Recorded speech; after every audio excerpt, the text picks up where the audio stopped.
Yo, this game has some pretty heavy subject matter. I assume you already know that if you're clicking on this video, but in case you don't somehow, there'll be some uncomfortable topics in this, so, yeah, maybe do a little bit of research on P5 before you click on a video analyzing P5. Wow, what a good game. Persona 5 was a lot of fun.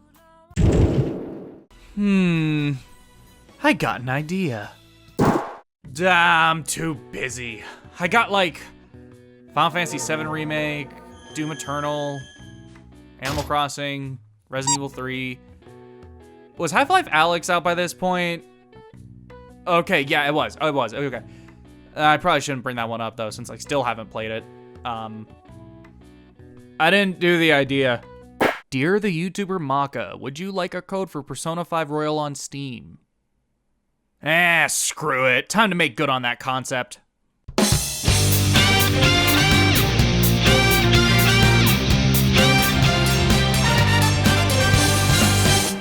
Before I get into it, I just want to make a few things clear. The point of this video series is to properly explore and critique Persona 5 Royal in depth in a way that allows for equal attention across the entire game without resulting in one massive video that takes forever to make. So rather than just talking about the overarching narrative, I can talk about individual story arcs. Rather than talking about individual story arcs, I can talk about individual scenes. Rather than talk about individual scenes, I can talk about neat details that I noticed that I feel are worth mentioning. All of this at a pace that I feel I can handle while also allowing for a steady stream of content for you guys. I haven't played Persona 5 since it initially came out on the PS4 in 2017. I also haven't purchased, let alone played, Royal before. As a result, this is going to be both a replay and a first experience with the content on offer. Each video will cover the events of its respective month as they happen, though I won't be doing a step-by-step breakdown. If the moment is important, or if I have something to say about it, I'll bring it up. If it's neither of these things, I just won't talk about it. Finally, I'll be playing the game on Steam at max settings. The PC port is great, and frankly, that's all there is to say about it outside of its fairly minimal graphical options. Don't be afraid to give this version a try. Wait, what the heck is that? Why, these are the brand new Morgana, Nahobino, and Aogami Stubbins Deluxe alongside the Morgana Hugz. Stubbins were kind enough to send me these for review, and I just want to mention them before the video gets started. Officially licensed by Atlus, this is one of the few times a company outside of Japan has been able to release any SMT or Persona merchandise, and frankly, they did an impressive job here. All of these are super high quality, and I kind of love the Morgana Hugz. Once you clamp it onto something, it will stay on there if left alone. I put it on my right computer monitor, and it's kept me company the entire time I've been working on this video. It's a super nice accessory. As for the deluxes, I really have to praise the fabric used for Nahobino's hair. I don't have a ton of plushies, but the ones that I do have tend to feel cheap in this area, and thankfully that's not the case here. It's super high quality. All three of them also have weighted butts to help keep them sitting upright without compromising on how squishy they are. Seriously, I really like these things and would highly recommend them. If you're at all interested, check out the link in the description below to check these guys out, as well as everything else from Stubbins. Thank you to Stubbins, and now let's get on with April. Once we hit new game, we're asked whether or not we agree that the game is fictional, which is something I never understood but always found funny to just disagree with when you see it the first time. Now, I've always loved the intro to this game. One of the issues with modern Persona is how long it takes to actually get into the gameplay, so this is a great way of having the best of both worlds. You're instantly thrown into what is later revealed to be around 2/3 of the way through, with an exciting action sequence that lets you get a taste of proper gameplay, while also adding enough of a hook to grab your interest. Another part of what makes this intro so fantastic is how it very naturally surrounds you with things you'll be asking questions about. Who am I? Why am I stealing from a casino? What am I stealing from this casino? Who are these people talking to me? The names they're given are vague and their portraits are blacked out. Why is it that the further into the back rooms of this casino does it start to look visually stranger and stranger, with posters splattered all over the walls, floor, and ceiling? And most importantly, who betrayed me? The framing device being that of an interrogation is honestly perfect, not just thematically, given you play as a group of thieves, but it's as if you, the player, are also interrogating Joker alongside, begging him to tell you what exactly is going on. However, it's also a monkey's paw, as while it's the quickest Persona game to get into the gameplay, it's not until 4 or so hours into it that you're actually set free to do whatever you want, making it arguably the worst of the Hoshino trilogy in this respect.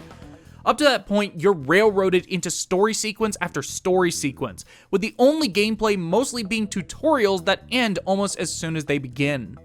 Unlike most enhanced re-releases, Royal actually is pretty quick about introducing its new story content by taking advantage of the flash-forward intro. While I personally have played P5 before and can tell you exactly where the Royal stuff kicks in, I feel like to a new player who didn't know better, all of this would flow seamlessly. In terms of presentation, one minor but really good addition is the blacked out talking heads during the cutscenes in this sequence.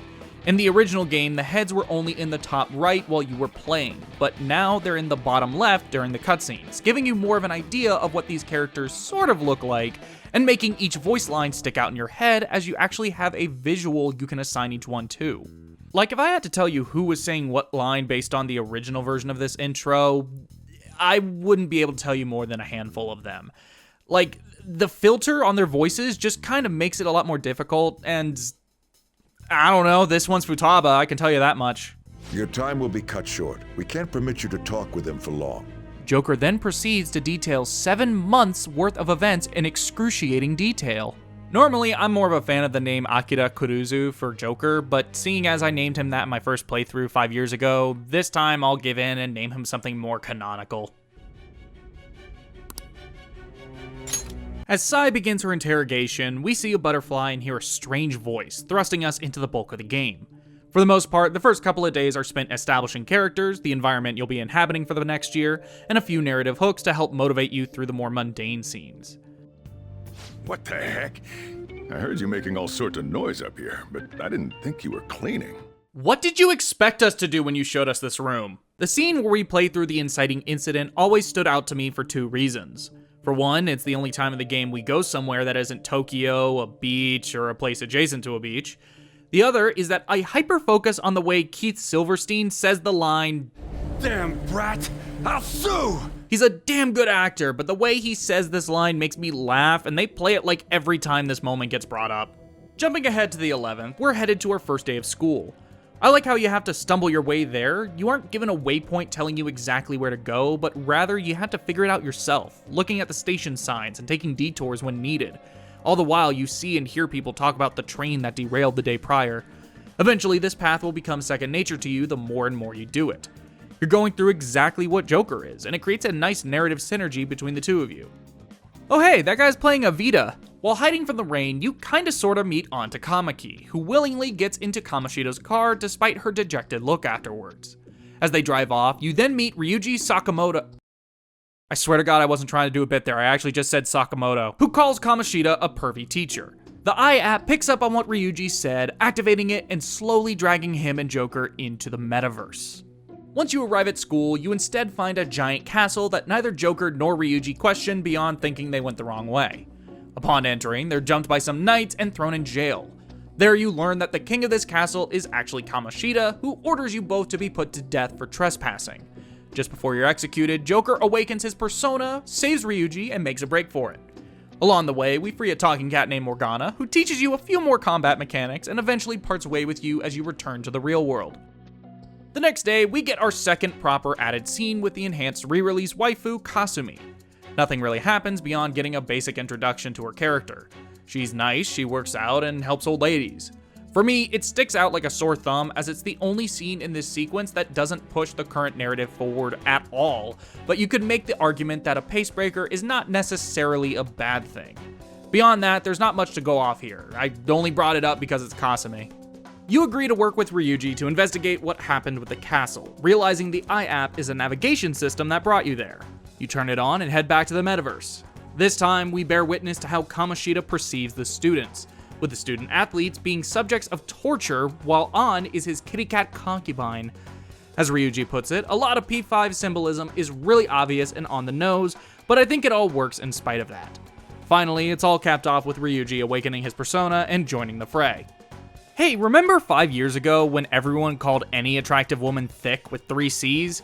Here's on stick figure ass.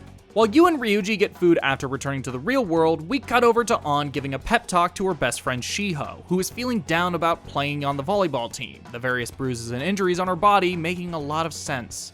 The next day, there's a student-teacher volleyball match that acts as nothing more than a way for Kamoshida to stroke his ego, injuring students like Mishima in the process.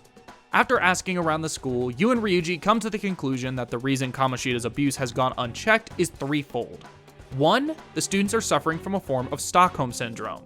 2. The faculty is willing to look past his transgressions due to the success he has brought the volleyball team. And 3. Everyone is scared of Kamoshida's retaliation, something Ryuji has dealt with firsthand having had his leg broken by him. This whole sequence is a really nice exploration into why abuse is allowed to continue despite it being an open secret. It can be very easy to get frustrated with the victim's refusal to admit to a crime, but the truth of the matter is that there's nuance even in black and white situations.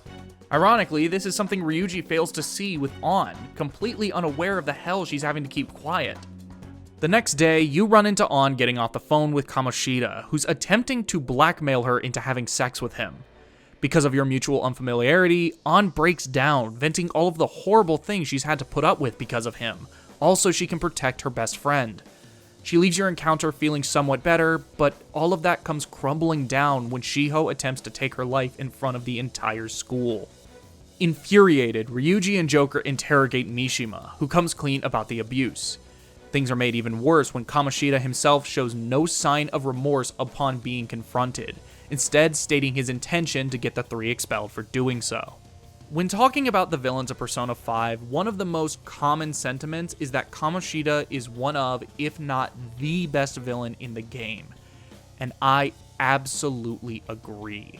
He rides this line where you could glance at his actions and call them cartoonishly evil, but the reality is this is far too real, with there being multiple real-world examples of this exact situation happening. The abuse the students face and the attempts to cover it up, the sexual harassment An faces, Shiho's depression and suicidal tendencies, the students treating these events as if they're just things to gossip about, and the heavy implication that Kamoshida raped Shiho. All of this capped off with the monster just not giving a shit. He is a detestable, horrible human being, and an excellent antagonist to start the game off on. And it's all because in the real world, he's not written like a Saturday morning cartoon villain, but a true-to-life demon. During all of this, Morgana was able to wriggle his way into the real world and tell us about the treasure the palace holders have, how it can affect the person in real life and make them confess their sins. While there is the potential for that person to lose all will to live and die as a result, it's decided that this is the only chance they have at stopping Kamoshida. We get a funny scene of An following you into the metaverse and promptly getting thrown back out. While it might seem like this is the start of the actual game, this is yet another tease, being nothing more than another tutorial and An's awakening before immediately leaving. Thankfully, this is the last instance of it, as following 2 quick days dedicated to introducing you to the medicine shop, equipment shop, the respective owners tied to Kemi and Munehisa Iwai, as well as the item crafting and the social stat system, you're finally freed from the shackles of the railroad and can now play the game. We also got a second scene with Kasumi during those 2 days, and it sticks out just as much as the first. It really feels like these scenes so far exist almost purely to remind you aren't just playing vanilla P5.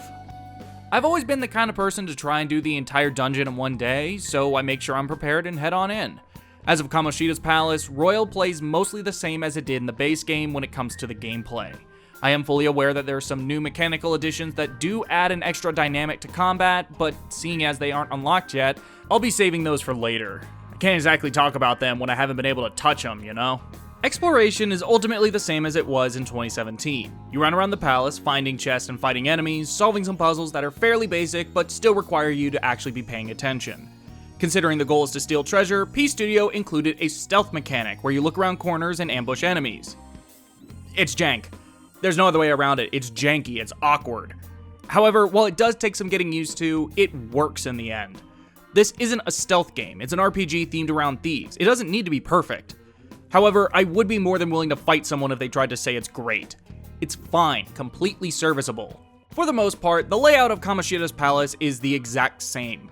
The only real changes are based around the new grappling hook mechanic, which weirdly debuted in Super Smash Bros. Ultimate like a year before Royal release, I think before Royal was even announced.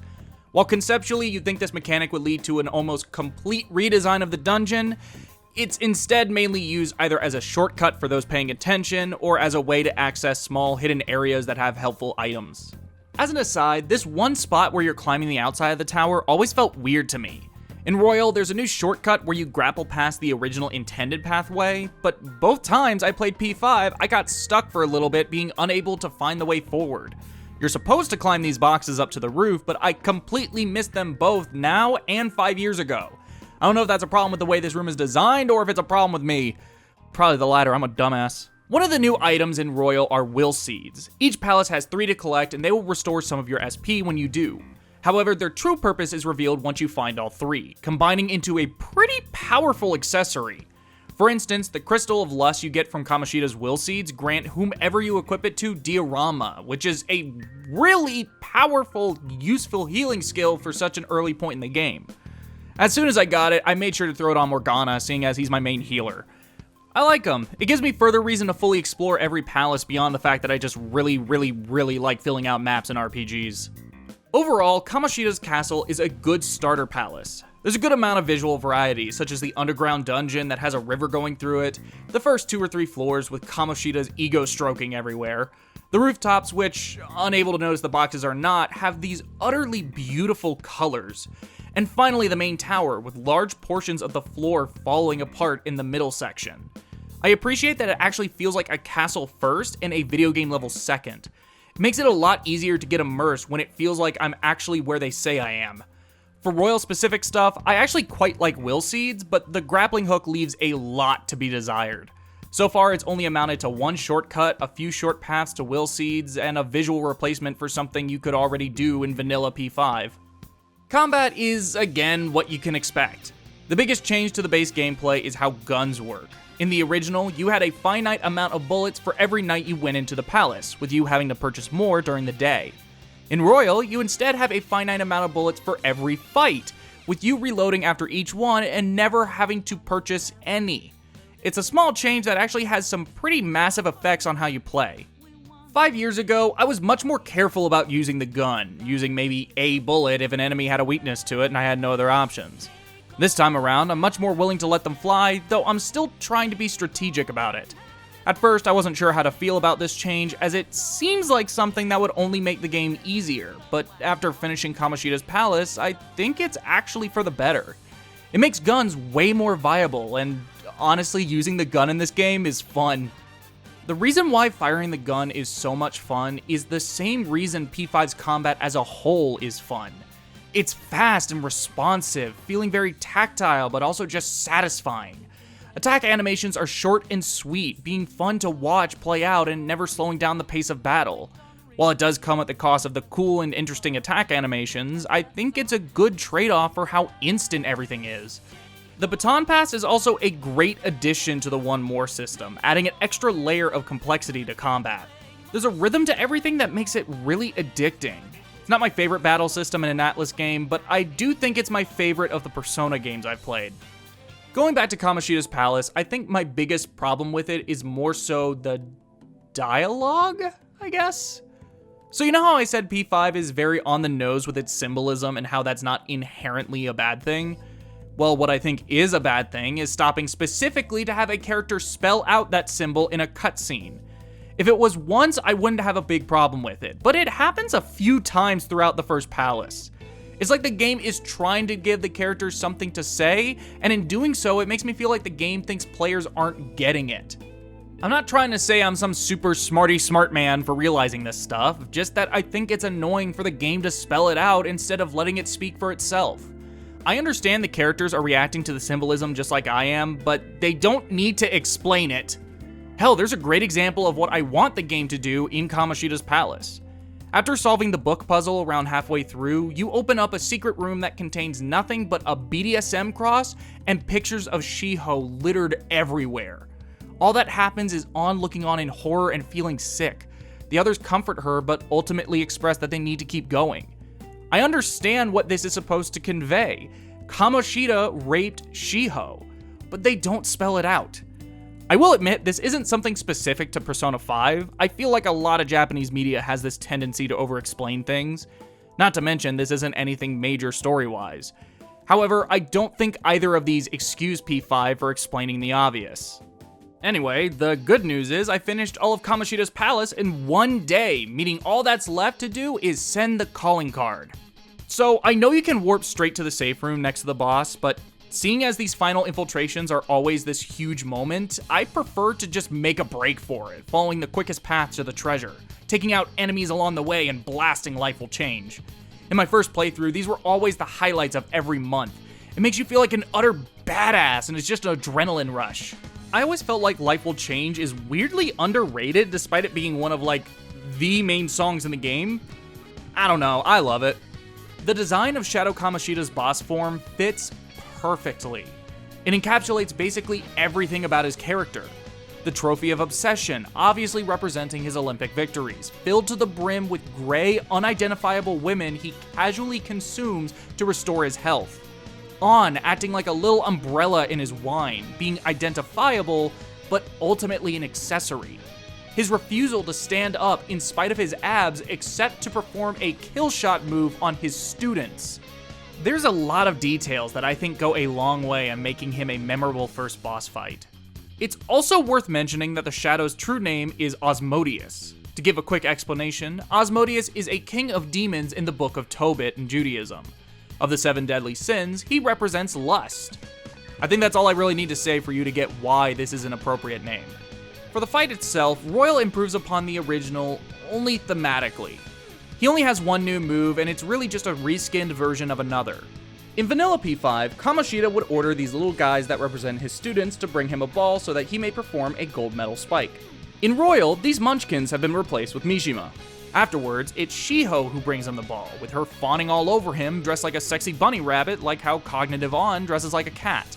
The addition of Cognitive Mishima and Shiho do not change the fight in any real way beyond having the Shiho version of the move being renamed to Kill Shot of Love. However, they do help reinforce how Kamoshida sees the two of them, with Mishima being nothing more than a punching bag to order around, and Shiho being a replacement for An, who is more likely to listen to what he has to say. Frankly, it's surprising to me that these two were left out of the palace in the first place, considering how important they are. They definitely improve the thematic experience of this final boss, but they don't do anything beyond that.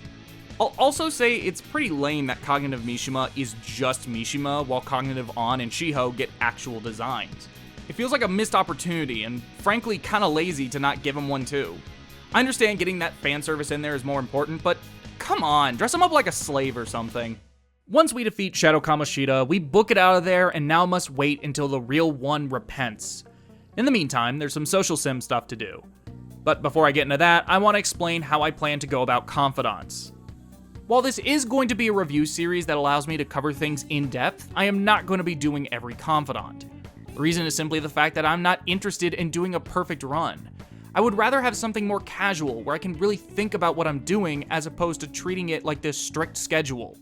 The way I see it, there are going to be 4 types of Confidants in this playthrough. The automatic ones that unlock just by playing the game, so Igor, Morgana, and Sai. The mandatory royal ones that are required to unlock the new 3rd semester content, so Maruki, Kasumi, and Akechi. The ones that make up the main party, Ryuji, An, Yusuke, Makoto, Futaba, and Haru. And finally, the other ones. While I do plan to at least meet every Confidant and make the initial connection, the ones in the first 3 categories I will be exploring further with the intention of maxing them out. The automatics are automatic, the royal mandatories are royal mandatory, and the main parties I want because of the ultimate personas. This means I will be dedicating time towards 9 Confidants. However, seeing as Royal allows for a lot more free time compared to the original release, I won't be stopping at just those. I'm also planning on doing 3 of the other ones. Which of those I do, however, won't be based on what I pick or what my friends tell me to do. Rather, I'll be letting those who donate to my Patreon vote on which Confidants to do. The way things will work is I will be hosting 3 polls on my Patreon.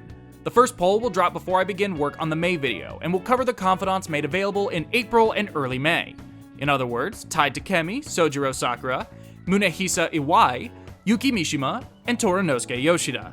The second poll will drop before the June video, and will cover the ones from late May and June. So Caroline Justine, Sadayo Kawakami, Chihaya Mifune, Ichiko Oya, and Hifumi Togo. Finally, the last poll will go live before the June video, and it will act as a loser's bracket, but with the addition of Shinya Oda, as he doesn't get added to the game until September for some reason. As for talking about the stories of each Confidant, I'll be covering those during 2 late game months, likely November, December, or the 3rd semester. Since there are 6 party members, 3 Royal Mandatory, and 3 Patreon voted, I'll group the last 2 of those together so it'll be 6 and 6. I'd rather talk about them all like this, as opposed to splitting up every rank of every Confidant across multiple videos. So, if you want to partake in this vote, think about throwing a few bucks my way. It costs as little as $1 a month, and you get other bonuses beyond this. Link is in the description below, and in the information card in the top right. Heading back to the game, now I gotta wait until the 2nd of May. Time for some daily life! Considering my previously stated intentions for the Confidants, I made a point of focusing on Ryuji, as he's the only one that I've picked out for myself that's available right now. On story doesn't start until next month, so it's just me and the bro for now. During this 2-week span, I was able to get Ryuji's rank up to 4, frankly without even trying. I hung out with him a total of 5 times, and 4 of those were all rank ups. Beyond him, I established a Confidant with Sojiro, as well as introduced myself to Miss Tai Takemi. Out of all the characters in Persona 5, Takemi continues the tradition from P3 and 4 of being recasted in future entries. In the original release, she was played by Kirsten Potter, while in Royal and the English dub of Persona 5 the animation, she's played by Abby Trott. Of the 2, Abby is a voice people are more likely to know. A few of the characters she's played are Machi from Hunter x Hunter, Ichi Misato from Mob Psycho 100, Pod 153 from Nier Automata, Maya Fey and Phoenix Wright Ace Attorney Spirit of Justice, and likely her most famous role, Nezuko from Demon Slayer. Kirsten, on the other hand, hasn't been as active in the voiceover scene, but Atlas veterans have likely heard her in the past. She played Naomi Kishima in the Trauma Center series, Yukino Mayuzumi in the PSP releases of Persona 1 and Persona 2 Innocent Sin, as well as a number of side and background characters in Catherine.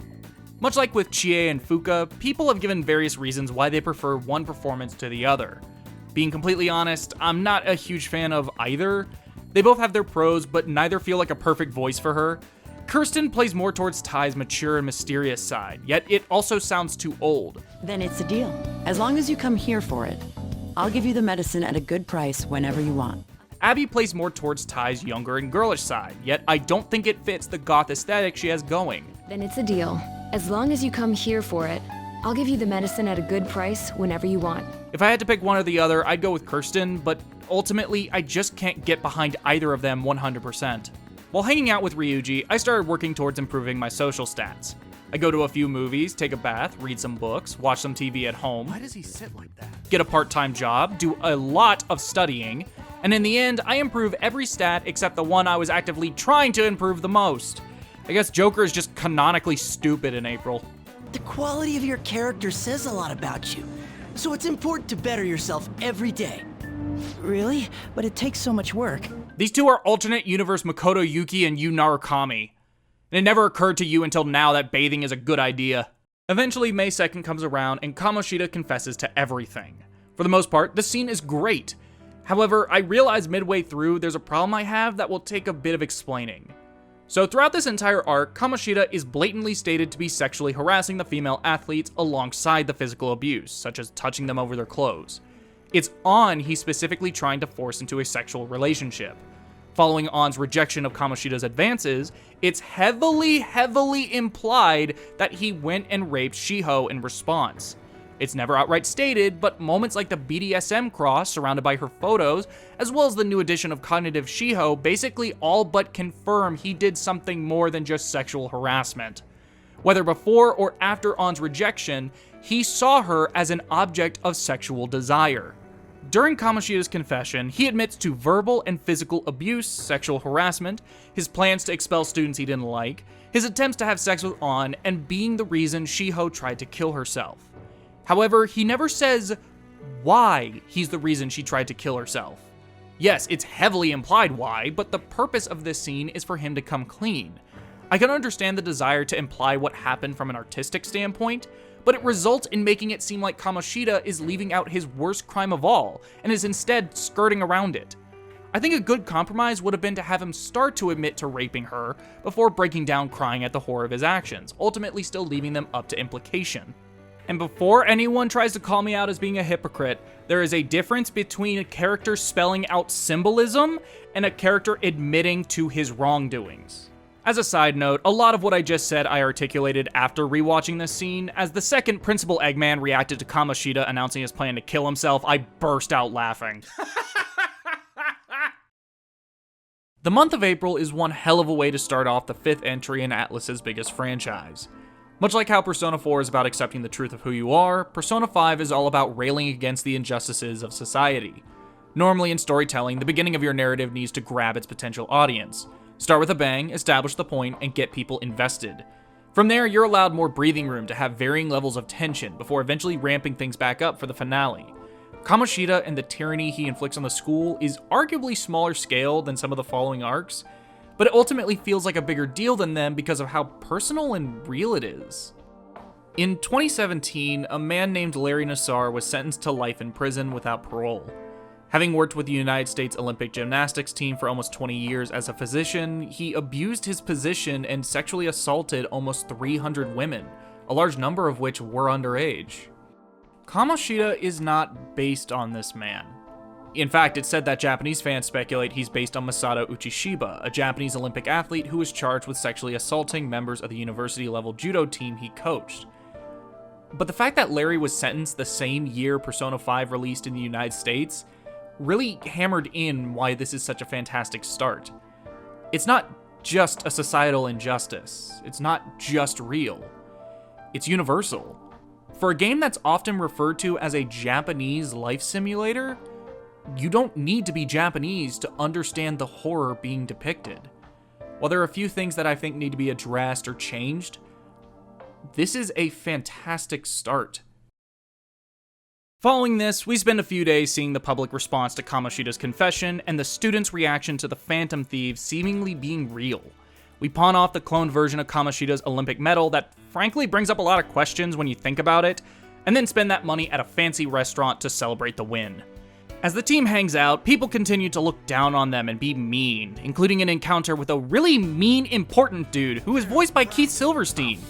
This convinces the group that it might be worth keeping the Phantom Thieves around for now. But first, they'll need a proper name.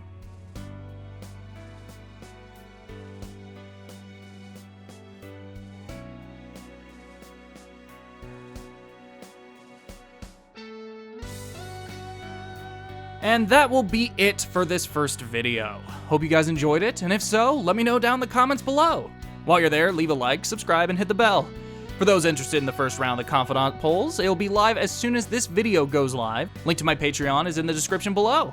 For now, I'm gonna get back to playing more Xenoblade. See you next month, guys.